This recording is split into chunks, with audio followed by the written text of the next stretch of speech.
Esto es un poquito diferente tal vez a lo que hacemos en un culto regular cuando se da una predicación o un mensaje, porque lo que vamos a hacer es tratar de estudiar juntos lo que Dios quería decirnos cuando el autor escribió el libro de Colosenses. Entonces lo que vamos a hacer es tratar de caminar juntos, sacando la enseñanza en este libro o esta carta tan bonita que Dios nos regaló desde hace 2000 años más o menos, por ahí anda, que tenemos estas maravillas tan lindas. Y lo bonito de estudiar la palabra de Dios es que muchas veces nosotros tal vez ignoramos algo lindo, alguna verdad preciosa que está dentro de la palabra de Dios y que tal vez no la hemos visto, no la hemos sabido, tal vez hemos sido ignorantes, pero la Biblia dice que cuando nosotros conocemos la verdad, una vez que nosotros conocemos la verdad, entonces la verdad nos hace libre. Entonces vamos a tratar de juntos descubrir las verdades de la Biblia. En este caso, en el libro de Colosenses, probablemente nos va a tomar unos días, unos cuantos jueves, probablemente varios jueves, poder abarcarlo todo, pero vamos a tratar de caminar juntos. Entonces los invito a los que están acá el día de hoy a que no se lo pierdan para que puedan tener continuidad de lo que sigue el otro jueves, y si en algún momento no lo vamos a dar el otro jueves, entonces le vamos a decir y vamos a pasar al siguiente tal vez, pero de todas maneras vamos a mantenerlos informados de todas las cosas. Entonces los invito a que abran sus Biblias en el libro de Colosenses. Antes que empecemos a hablar nada, yo quiero poner todo en las manos de Dios, porque nosotros vamos a hablar el día de hoy la palabra de Dios, no son las palabras mías las que vamos a hablar. Entonces quiero que en una actitud de reverencia usted incline su rostro para poner en las manos de Dios lo que el día de hoy esta noche vamos a hacer. Dios, gracias por ser tan lindo, gracias por ser tan maravilloso, por darnos esta oportunidad tan linda de estar acá reunidos el día de hoy para adorarte, para alabarte, para bendecirte, para escuchar tu palabra. Dios, te pedimos que todo lo que vayamos a hacer sea para tu honra y para tu gloria, Dios. Que tú tomes el control de todo lo que vamos a hacer, que no sean palabras mías, sino que tu Espíritu Santo hable a través de mí, para que todas las palabras sean directamente de parte tuya. En el nombre poderoso de Jesús ponemos todo en tus manos. Amén. Colosenses es una carta o epístola. La conocemos como una epístola normalmente, también se le dice carta. Una epístola es una carta formal escrita para un grupo de personas específico. Una epístola es una carta formal escrita para un grupo de personas específico. Ahorita les voy a dar un poquito de, tal vez ustedes digan historia o algo así. La idea es que nosotros podamos entender desde el trasfondo de cuando se escribió y todo, para que podamos de esa manera entender mejor lo que el autor escribió, inspirado por el Espíritu Santo, en esta epístola. Esta epístola se encuentra junto con otras tres entre un grupo de epístolas que se les da un nombre que se llaman las epístolas de la cautividad. Esas otras tres epístolas son Filipenses, Efesios y Filemón. Colosenses, Filipenses, Efesios y Filemón. Se llaman las epístolas de la cautividad porque el autor que escribió estas epístolas, en el momento que las escribió, se encontraba en la cárcel. Es muy sencilla la respuesta. Se llama las epístolas de la cautividad porque cuando se escribió el autor estaba encarcelado. Esta epístola, Colosenses, tiene una temática o un tema central. El tema central de la epístola de los Colosenses es la suficiencia de Dios. El tema central es que Dios es suficiente para todos los aspectos de nuestra vida. Y tiene razones el apóstol, la persona que lo escribió, para escribir acerca de la suficiencia de Dios, y estas razones las vamos a ver a continuación. ¿Cuántos saben qué es un hereje? ¿O han escuchado la palabra hereje o herejía? Bueno, tal vez muy pocos. Una herejía es una distorsión de la verdad bíblica. Cuando alguien habla algo que no es bíblico, que está tratando de meter algo. Para decirles un ejemplo, cuando alguien está diciendo que para la salvación se necesita algo que no es bíblico, ese aspecto que se está considerando ahí se considera como una herejía. Entonces, cuando yo diga una palabra herejía, yo quiero que todos entendamos que es una distorsión de la verdad bíblica. Y si digo hereje, el hereje es la persona que hace la distorsión bíblica. ¿Estamos claros? Ok. Entonces dijimos que el tema central de la carta es la suficiencia de Cristo. Esta carta es una carta preventiva, una epístola preventiva. ¿Por qué es una epístola preventiva? Bueno, es una epístola preventiva porque la herejía que estaba a punto de atacar a la iglesia de Colosas, en este caso, no había entrado completamente a la iglesia todavía. Estaba como rodeando, para decirle así, la herejía andaba en el pueblo alrededor, pero todavía no se había internado en la iglesia, todavía no ha entrado a la iglesia. Entonces es una carta preventiva porque se escribió para prevenirnos de la herejía. Esto es importante, parece, algunas veces no suena, tal vez como eso es mucha historia, no es necesario, pero el día de hoy hay muchísimos falsos maestros o herejes que enseñan y que nosotros tenemos que estar atentos a saber en todo momento si lo que se está enseñando es una herejía o si lo que se está enseñando es la palabra de Dios verdadera. Entonces Pablo está previniendo a los colosenses y también de paso a los laodicenses y los de Hierápolis, que eran 3 comunidades que estaban juntas, de esta herejía que los iba a atacar o que los estaba por atacar.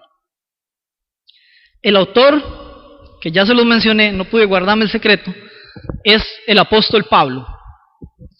Pablo escribió sin lugar a dudas la carta a los colosenses, aunque han habido algunas personas que han tratado de decir que él no fue el que la escribió. Afirmamos con seguridad que él la escribió porque las bases que han tenido las personas que dicen que no fue Pablo no fueron suficientemente bíblicas como para apoyar que él no haya sido. Y como el nombre de él se menciona de primero, como la primera letra en la epístola, si usted lee el versículo 1, dice Pablo, como presentándose como el autor, nos damos cuenta que el apóstol Pablo fue el escritor de esta carta o esta epístola. Seguidamente, la fecha y el lugar de la escritura. La fecha y el lugar de donde se escribió Colosenses van de la mano uno con el otro. ¿Por qué van de la mano uno con el otro? Bueno, porque la fecha depende del lugar donde Pablo estaba encarcelado en el momento que escribió el libro de Colosenses, o la carta a los Colosenses. Resulta que han habido 3 diferentes propuestas del lugar de donde se escribió. Sin embargo, solamente hay una que tiene bases bíblicas para que nosotros apoyemos, y es Roma. Y por eso no les quiero mencionar y no quiero profundizarme mucho en otras para no perder tiempo en esto. Las otras 2 eran Cesarea o Cesarea y Éfeso. Dicen que en Cesarea, pero sin embargo, si ustedes estudian a profundidad, cuando Pablo estuvo encarcelado en Cesarea, él no tenía libertad de hablar con nadie. Él estaba, dice Hechos 23, versículos 33 al 35, nos explica que cuando él estaba en Cesarea encadenado, él estaba cautivo completamente y no permitían que nadie se le arrimara, que nadie llegara a donde él.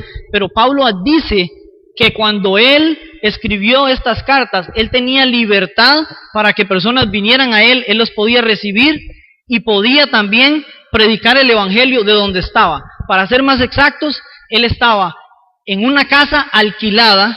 Esa era la cárcel que le dieron, como ahora que dan casa por cárcel. En aquel momento a Pablo en Roma le habían dado casa por cárcel, una casa alquilada, y ahí estuvo 2 años. Durante esos 2 años él escribió las 4 epístolas de la cautividad, que fueron las que mencionamos anteriormente. Vamos claros hasta acá. Éfeso ni siquiera es una opción porque Lucas era un hombre muy detallista. Y cuando Lucas escribió, porque él era un doctor, yo no sé si se acuerdan o si han estudiado esa parte, él era un doctor y cuando él escribía era muy detallista. En el libro de Hechos, que es el libro que narra todos estos sucesos, él nunca, él fue hablando en el capítulo 19 de los detalles del ministerio de Pablo en Éfeso y nunca menciona un encarcelamiento de Pablo en Éfeso.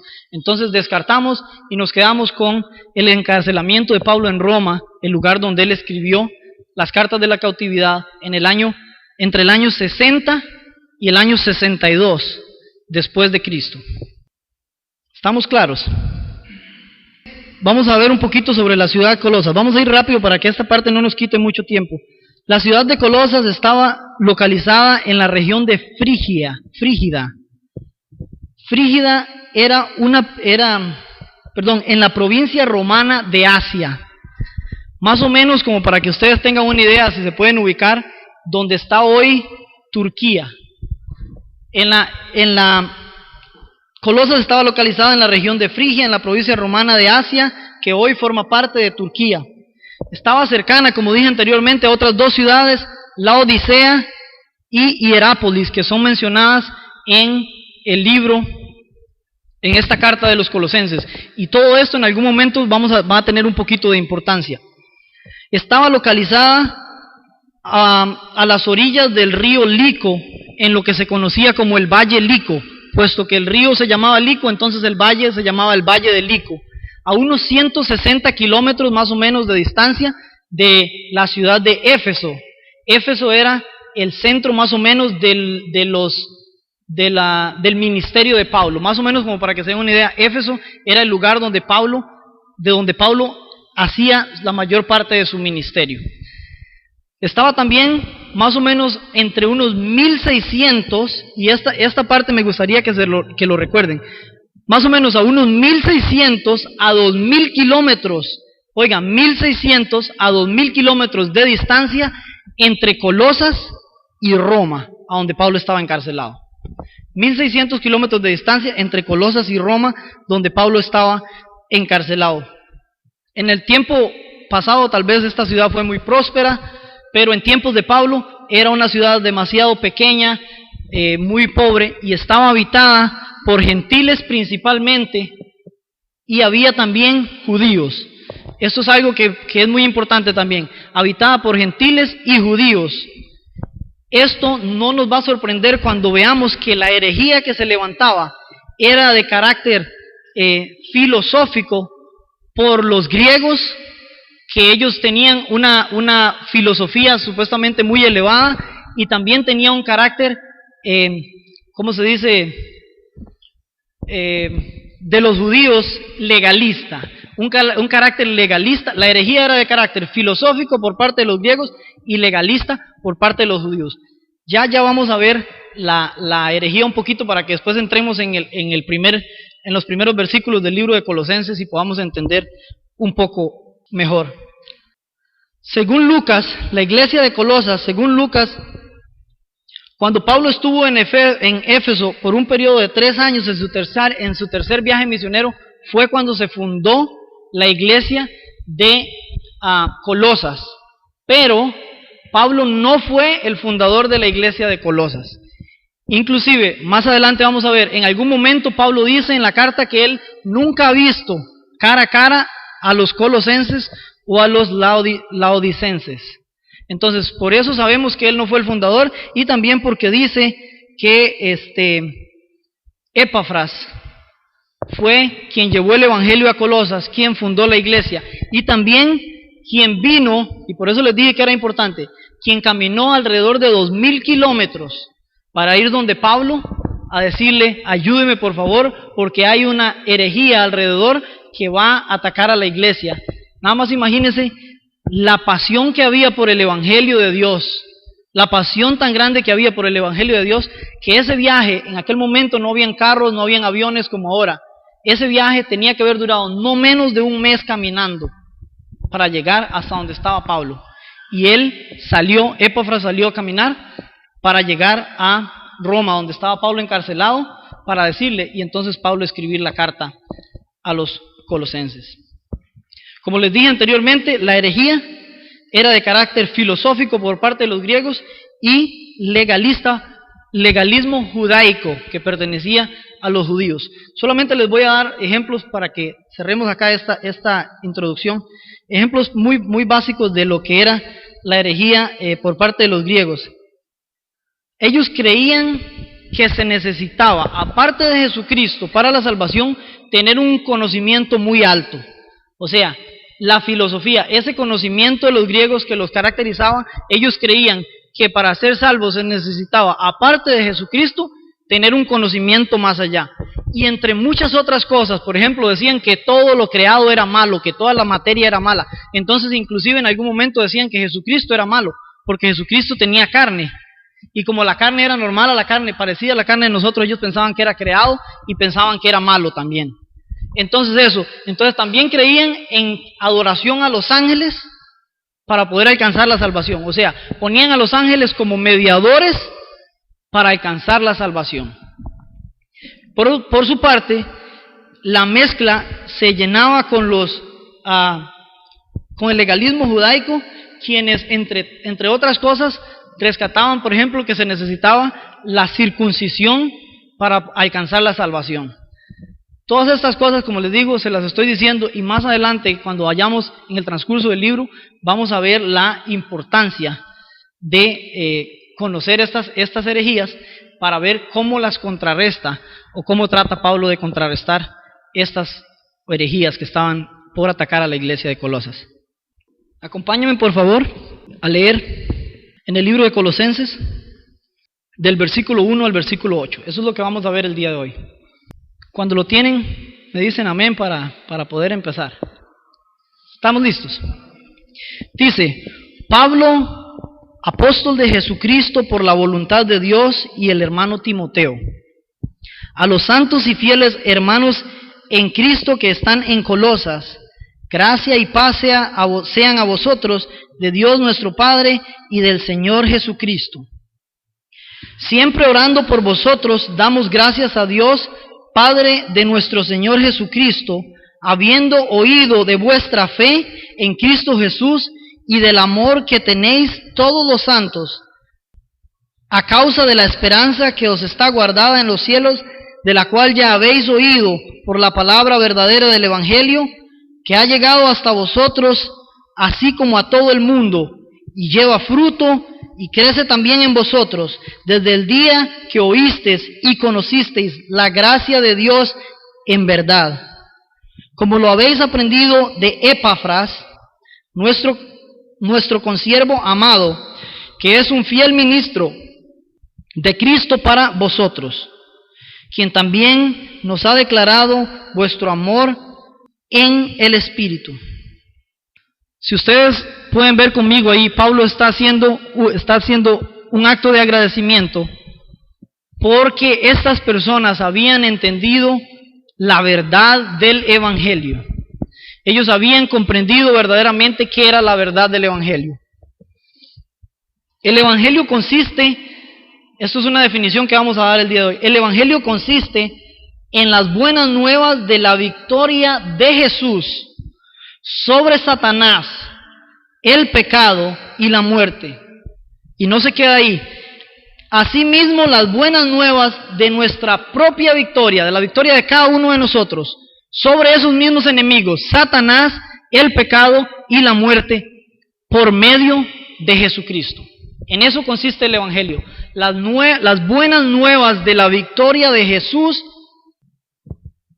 sobre Satanás, el pecado, la muerte, y asimismo nuestras buenas nuevas de nuestra propia victoria de esos mismos enemigos, Satanás, el pecado, la muerte, pero todas esas victorias las adquirimos en Cristo, por medio de Jesucristo.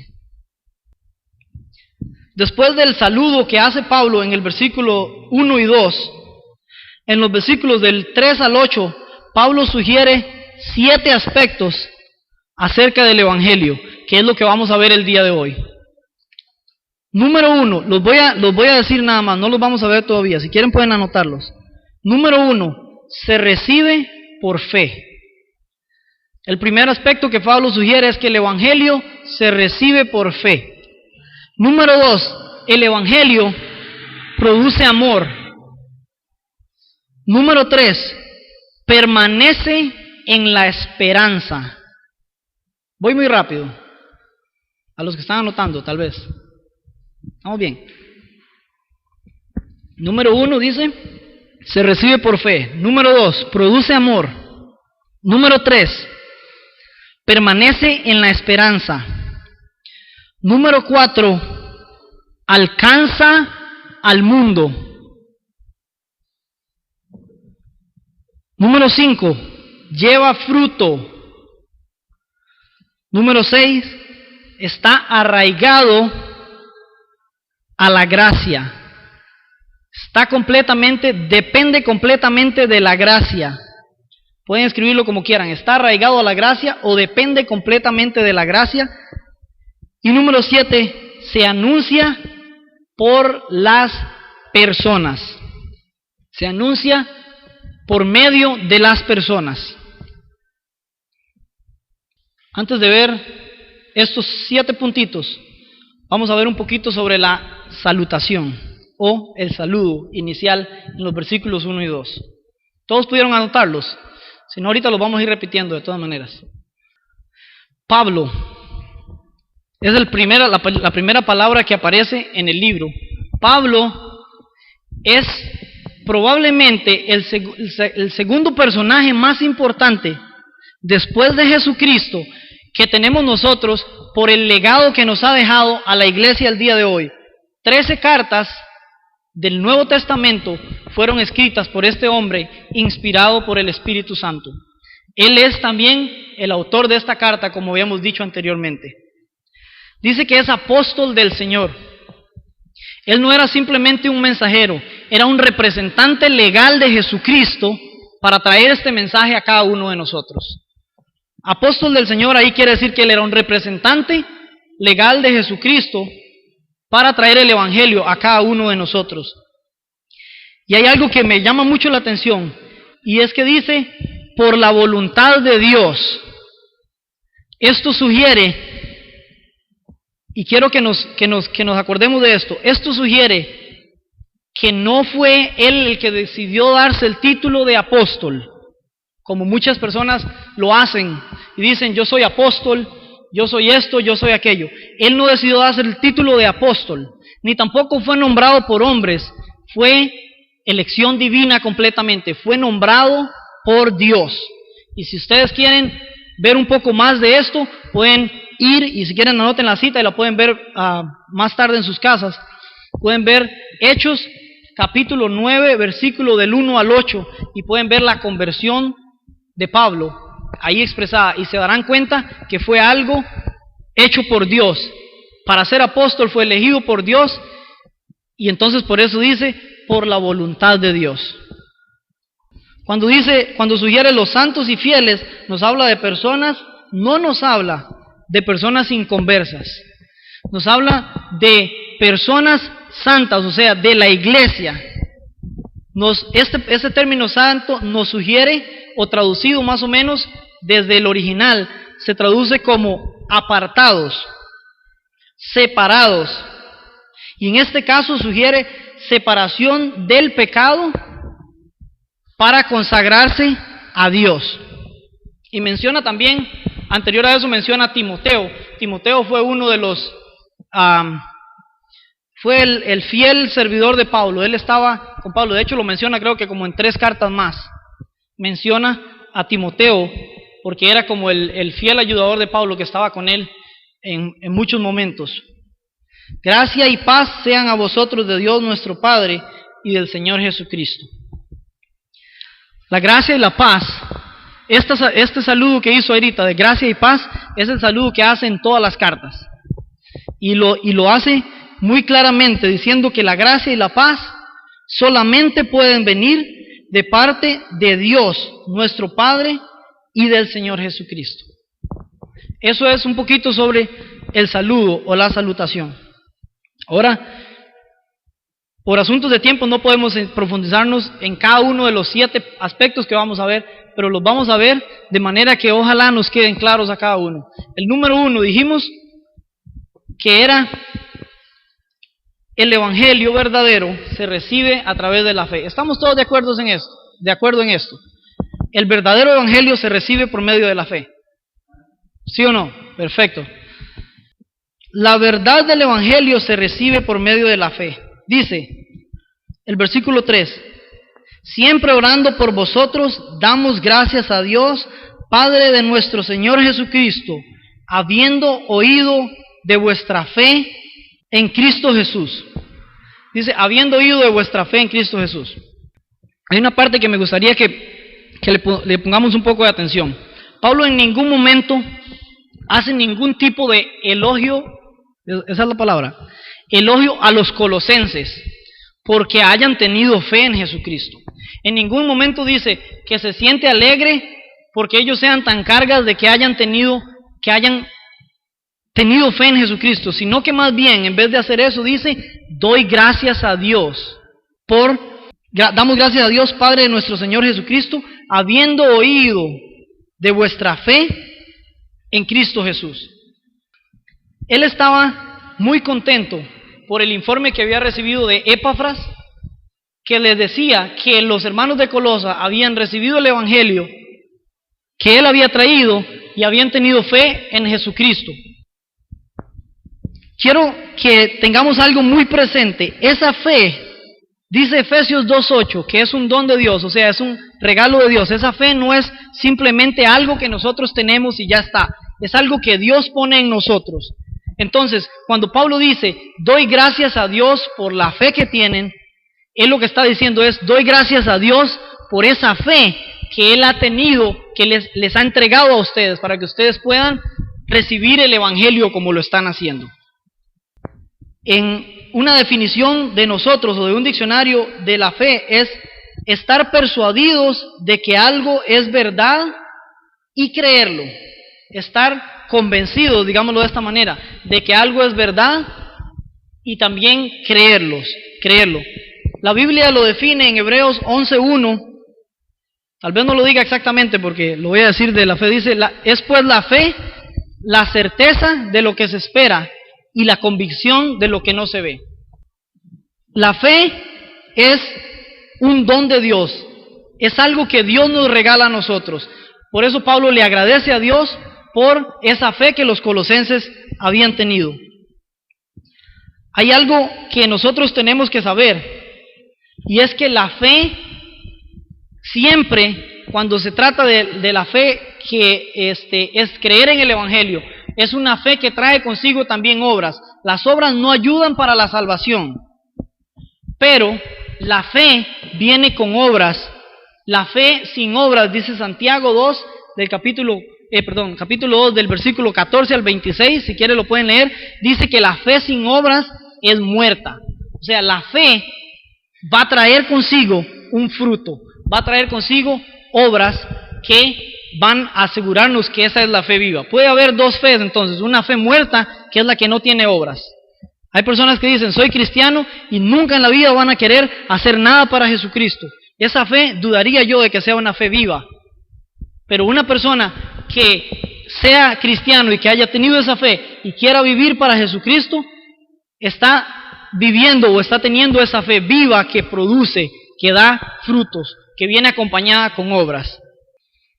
Siempre tenemos que saber que la verdadera fe tiene como objetivo en todo momento a Jesucristo. Siempre tenemos que saber que la fe verdadera en todo momento tiene como objetivo a Jesucristo. ¿Estamos claros que el Evangelio, la verdad del Evangelio, el verdadero Evangelio se recibe a través de la fe y que la fe en sí misma es algo que Dios nos regala a cada uno de nosotros? Sí, ¿verdad? Bueno, voy a tomar ese silencio como un sí. Vamos a ver otro que es muy importante. La verdad del Evangelio produce amor. La verdad del Evangelio produce amor. Dejamos anteriormente el versículo 4 por la mitad, llegamos hasta donde dice, habiendo oído de nuestra fe en Jesucristo. Y dice ahí seguidamente, y del amor que tenéis a todos los santos. Para este punto vamos a tocar varias citas bíblicas, entonces le voy a pedir a unas 3 o 4 personas que si me pueden buscar para que podamos avanzar un poco.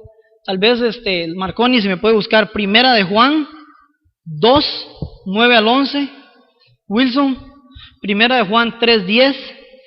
Si Eduardo Pastor me puede buscar Primera de Juan 3, 14 y 15. Mi hermano Freddy, Primera de Juan 4, 20. Como dijimos anteriormente, la fe genuina no resulta en un vacío solamente, sino que da frutos. La verdadera fe da por obra principal el amor entre los hermanos. Y es de lo que está hablando Pablo aquí cuando dice, en el versículo 4, dice, y del amor que tenéis a todos los santos. Si Marconi me pudiera leer primera de Juan 2, 9, 11. Vamos a comprobar esto. Vamos a comprobar esto bíblicamente.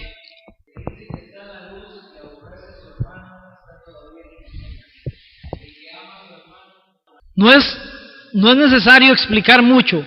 Esto es palabra de Dios, que dice, el que dice que está en la luz y aborrece a su hermano, cuidado porque no está en la luz. Eso no lo estoy diciendo yo ni lo está diciendo Marconi, eso lo dice la palabra de Dios. El que dice que está en la luz y aborrece a su hermano, no está en la luz. Probablemente todavía anda en tinieblas. Juan 3:10, yo no sé si ese fue el que le di a usted, Wilson. Primera de Juan 3:10, todos son primera de Juan.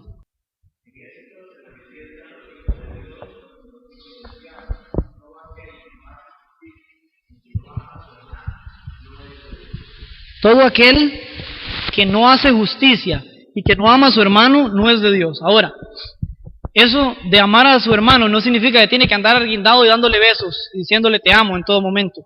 Pero hay personas, y eso lo digo seriamente, hay personas que dentro de la iglesia odian a un hermano mismo de la iglesia. Esto es serio. ¿Qué dice Wilson? Si me lo puede volver a repetir. En esto se conocen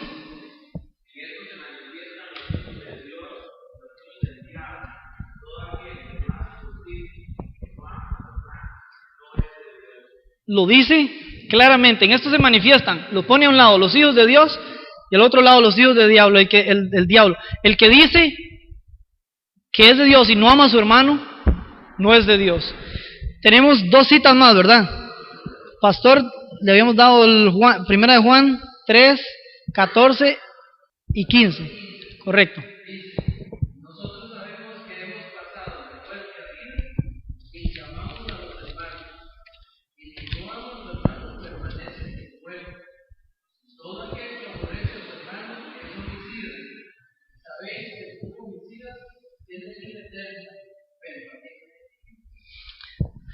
Con estos versículos yo lo que quiero es que nosotros podamos ver lo que el apóstol Pablo lo decía de una manera muy resumida, a donde decía, y del amor que tienen a los hermanos. Son detalles pequeñitos, pero que si nosotros los vamos viendo, son detalles que van calificando el verdadero evangelio de Dios.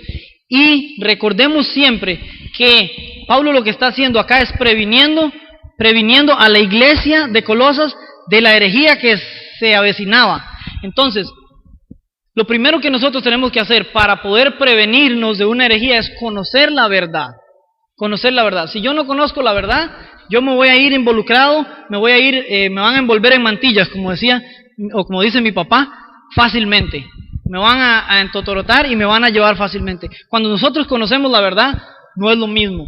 Por eso es que al estudiar este libro vamos a tratar de, junto con el apóstol, como él nos escribía, ir conociendo las verdades acerca de esto. Y el amor es uno de los frutos que produce el verdadero evangelio cuando llega a la vida de una persona. Y para cerrar, el versículo, primera de Juan 4, versículo 20.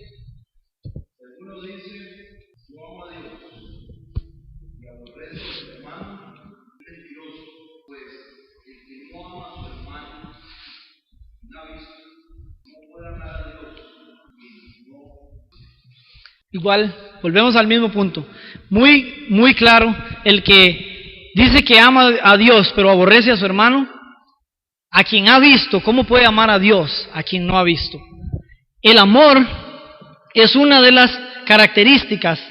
El verdadero evangelio produce amor, es una de las características del verdadero evangelio, del que Pablo está sintiéndose alegre porque los hermanos de Colosas estaban compartiendo.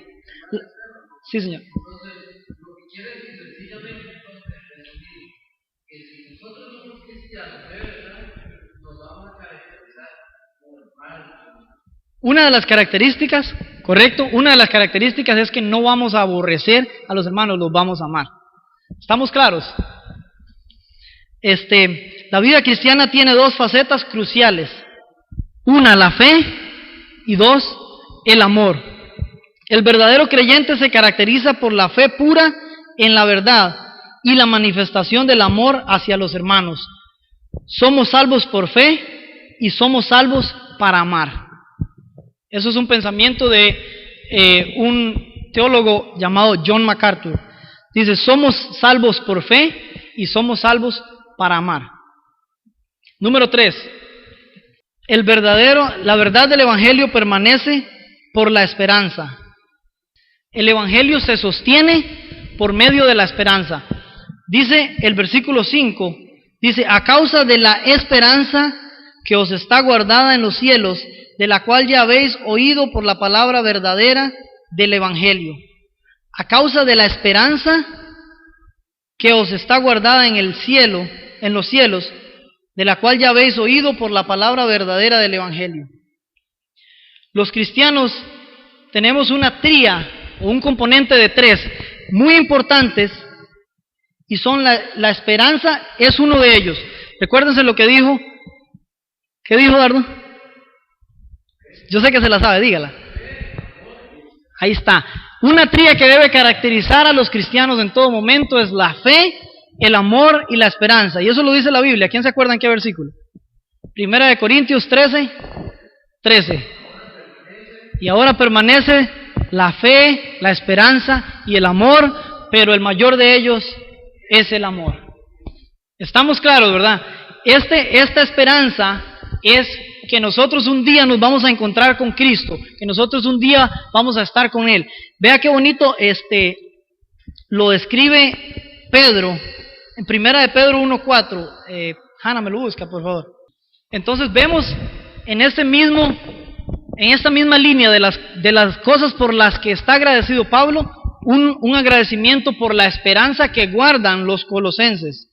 Y dice en 1 Pedro 1:4, dice,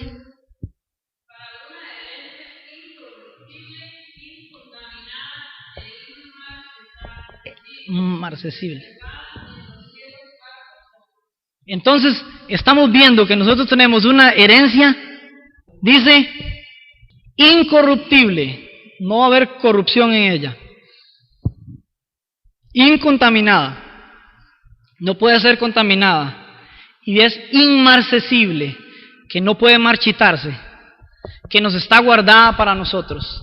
Esa es la esperanza por la que nosotros nos vamos a caracterizar, que nosotros vamos a tener cuando tenemos la verdad del Evangelio en nuestras vidas. Se recibe por fe. El amor es entre los hermanos, es algo muy importante, y vamos a mantener siempre la esperanza viva, que es incorruptible, que es incontaminada e inmarcesible.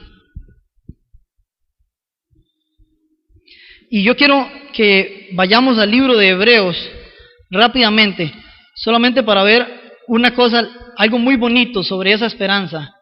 Hebreos 11, 24 al 27. Yo se los voy a leer. Dice, por la fe, Moisés, hecho ya grande, rehusó llamarse hijo de la hija de Faraón. Él se negó a llamarse más hijo de la hija de Faraón. Dice, escogiendo antes ser maltratado con el pueblo de Dios que gozar de los deleites temporales del pecado, teniendo por mayores riquezas el vituperio de Cristo que los tesoros de los egipcios, porque tenía puesta la mirada en el galardón. Por la fe dejó a Egipto, no temiendo la ira del rey, porque se sostuvo como viendo al invisible. ¿Qué creen que estaba viendo? ¿Qué creen que era lo que tenía Moisés en aquel momento? Si no era que tenía una esperanza firme en la verdad de ese evangelio.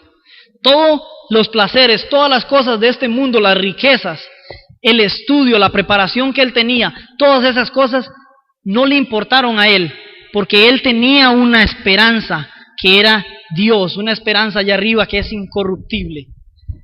Entonces, Pablo en Colosenses, volviendo otra vez a Colosenses, nos menciona la esperanza como una de las características en la verdad o el verdadero evangelio. ¿Cuál era el que seguía? ¿Quién se lo sabe? ¿Quién se acuerda? Se brincó uno. Sí. Alcanza al mundo. Esa verdad del evangelio alcanza al mundo. Vamos a leer la primera parte del versículo 6. Dice, que ha llegado hasta vosotros así como a todo el mundo. El cristianismo no es una secta más en el imperio romano de aquella época, sino más bien era y es en la actualidad las buenas nuevas para todo el mundo. Sino, más bien, no es una secta religiosa nada más, como las habían en el imperio romano en aquel momento.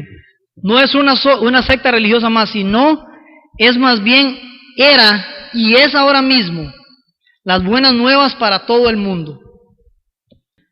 Mateo 24:14. No se preocupen, si quieren lo anotan nada más y yo lo busco, ya lo tengo.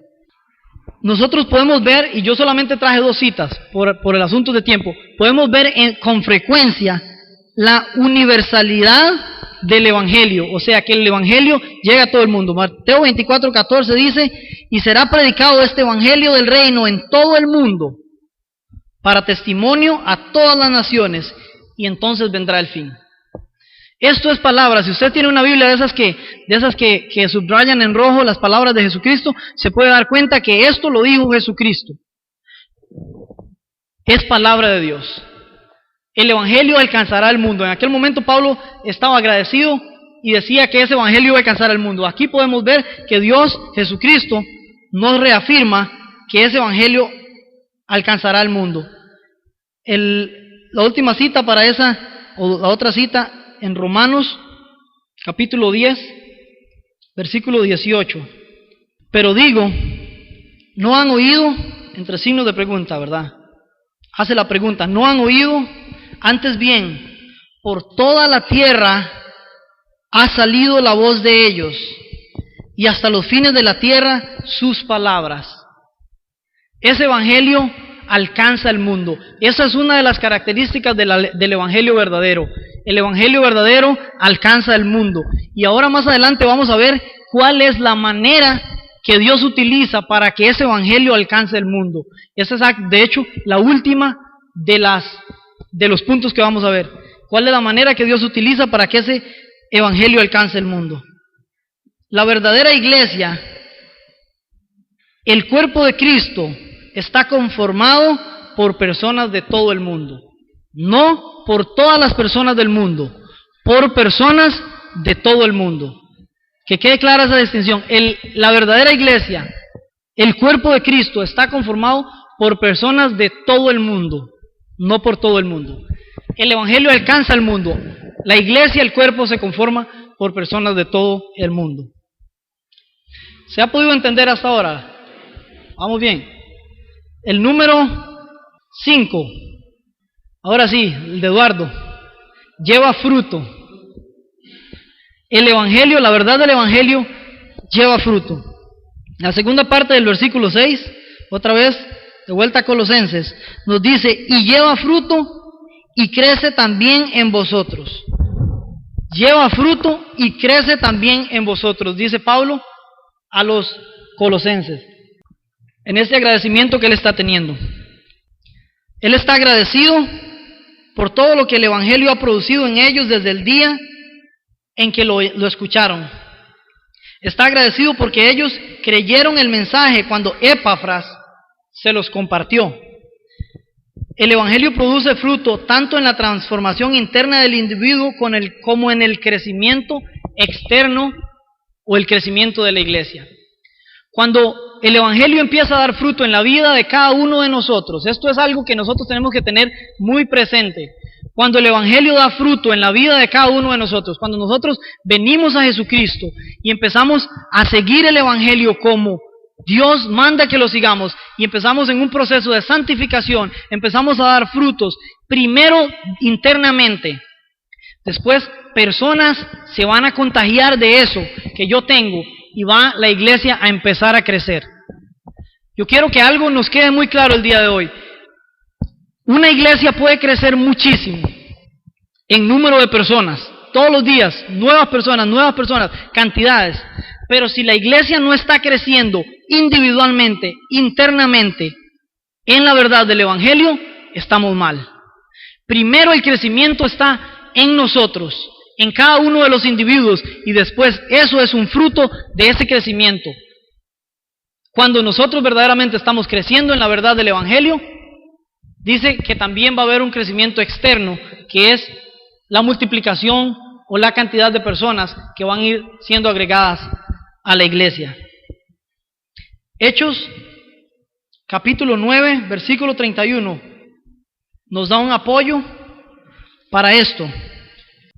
Dice: entonces las iglesias tenían paz por toda Judea, Galilea y Samaria, y eran edificadas, andando en el temor del Señor, y se acrecentaban, fortalecidas por el Espíritu Santo. Vea lo que dice: eran edificadas primero individualmente, andando en el temor del Señor. Andando en el temor del Señor, primero individualmente, y después dice, y se acrecentaban, que esa palabra significa crecimiento. Crecían en número de evangélicos, de cristianos, porque ellos crecían primero individualmente. Número 6. La verdad del Evangelio está basada o arraigada en la gracia. La gracia es en sí misma, para decirlo de esta manera, el corazón del Evangelio. La gracia es el regalo gratuito de Dios que nos concede el perdón de pecados y la vida eterna, los cuales no merecemos ni tampoco podemos alcanzar por nosotros mismos. La gracia es, vuelvo a leerles acá, la gracia es el regalo gratuito de Dios que nos concede el perdón de pecados y la vida eterna, los cuales no merecemos, ninguno de nosotros merecemos, ni tampoco por nosotros mismos los podemos alcanzar. El cristianismo verdadero va en contra de cualquier religión que predique que nosotros podemos alcanzar la salvación por nosotros mismos o por medio de las obras. El verdadero evangelio va en contra. Que esto nos quede claro, porque recuerde que estamos tratando de conocer, yo sé que muchos ya tal vez lo saben, pero que estamos tratando de conocer lo que es el verdadero evangelio. Bueno, el verdadero evangelio va en contra de cualquier religión o secta que diga que nosotros podemos alcanzar la salvación por nosotros mismos o por medio de obras. Es completamente en contra, de lo que es el verdadero evangelio. Nada se enseña en la Biblia con más claridad que lo que dice Efesios 2, versículos 8 y 9. Y los invito a que lo lean conmigo. Efesios 2, versículos 8 y 9. Dice: porque por gracia sois salvos por medio de la fe, y esto no de vosotros, pues es don de Dios, no por obras, para que nadie se gloríe.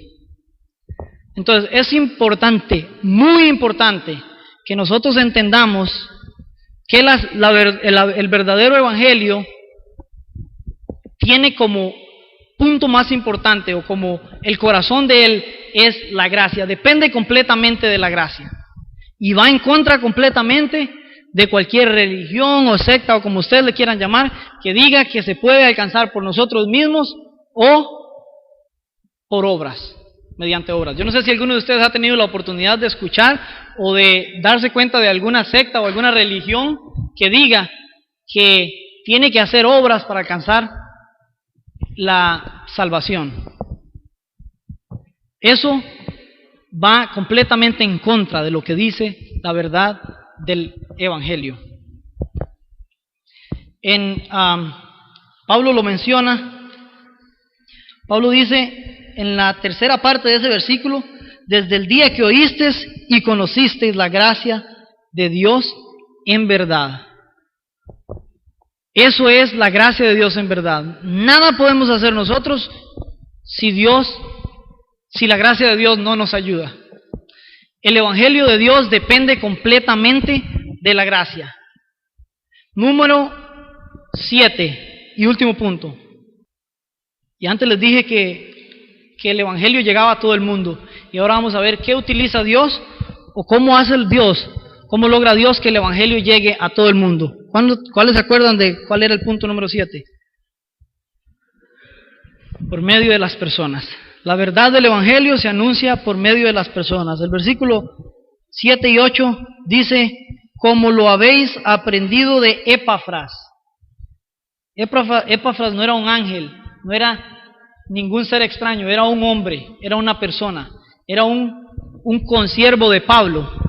Dice, como lo habéis aprendido de Epafras, nuestro consiervo amado, que es un fiel ministro de Cristo para vosotros, quien también nos ha declarado vuestro amor en el Espíritu.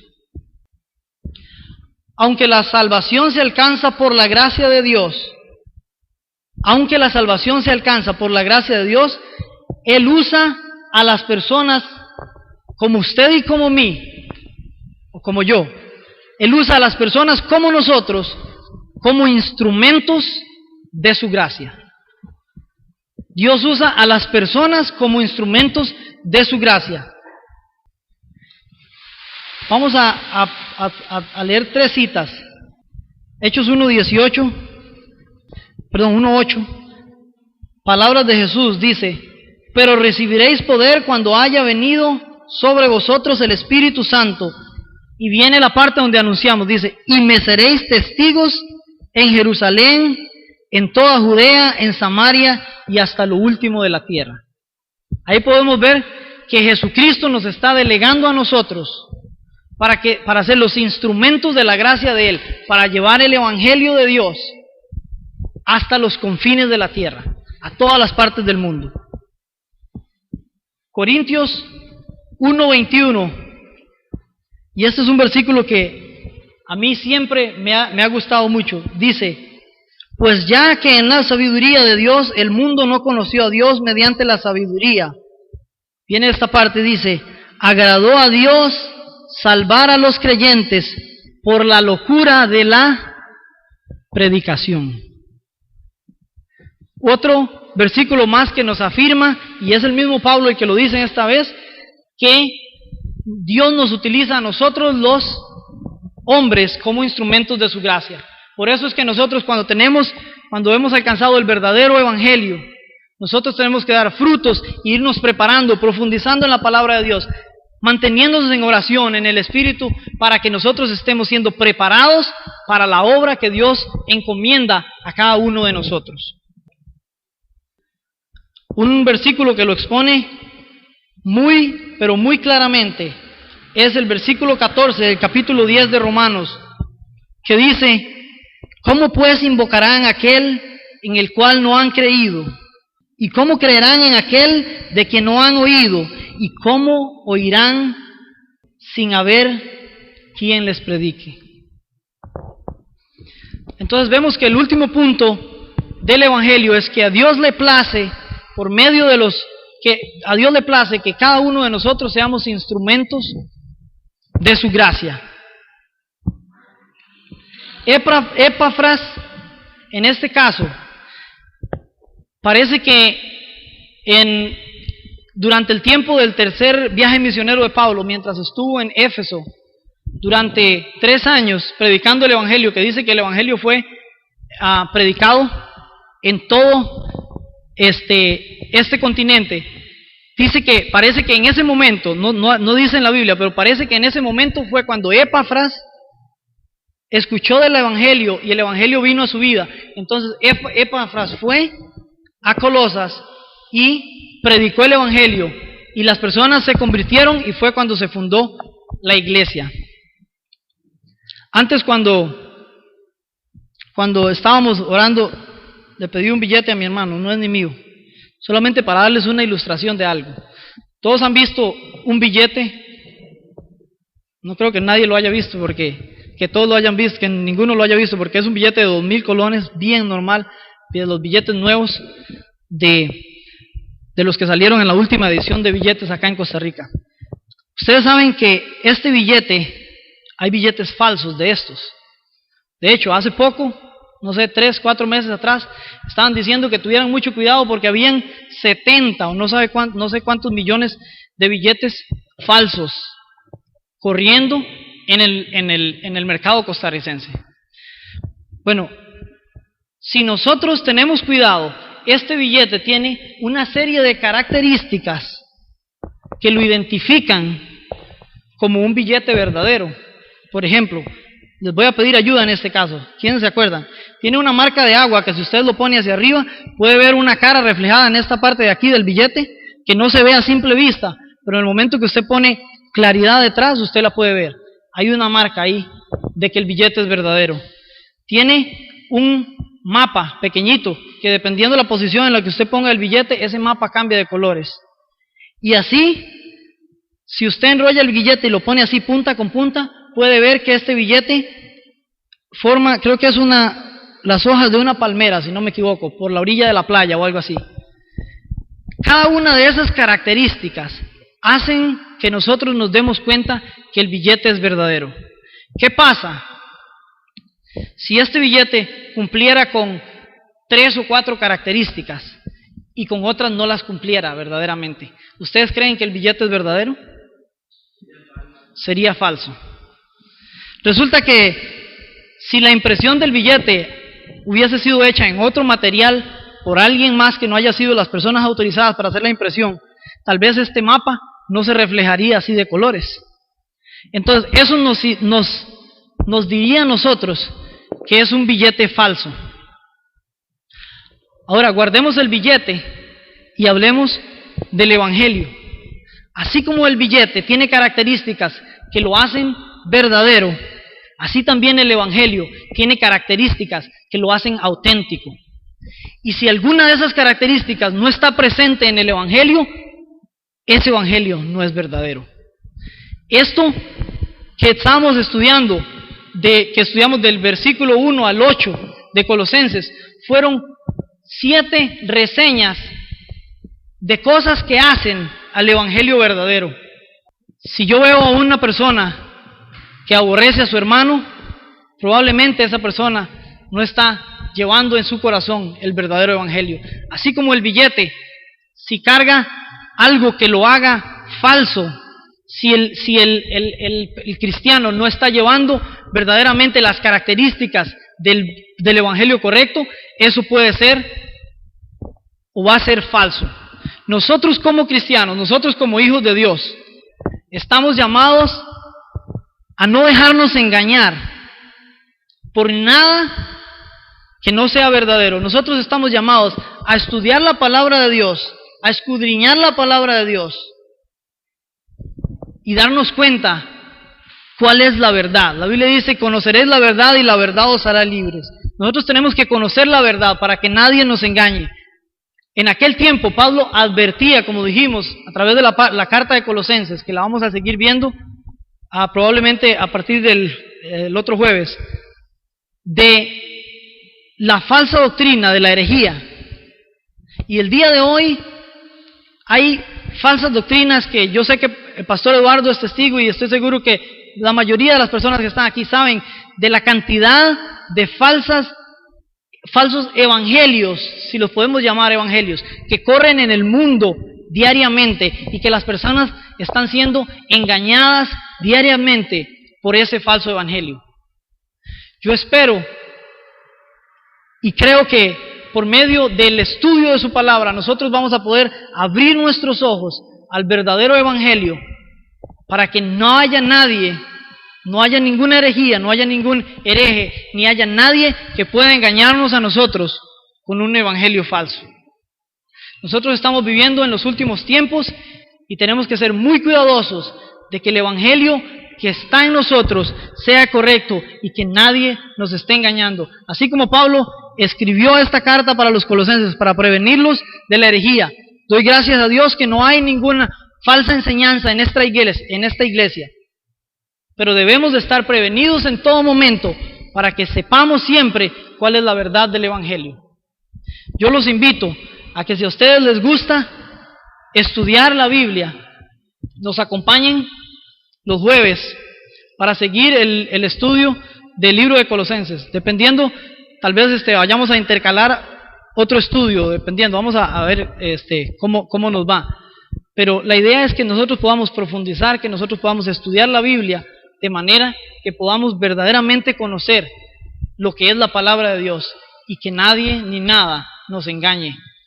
Les pido a los que están acá, si pueden tomarse la libertad de en sus casas leer lo que falta del libro o todo el capítulo, el primer capítulo de Colosenses, y tratar de estudiarlo profundamente o de estudiarlo a como usted pueda estudiarlo, a lo más que usted pueda, para que la otra semana tengamos un mejor conocimiento y podamos empaparnos mejor de las verdades del Evangelio.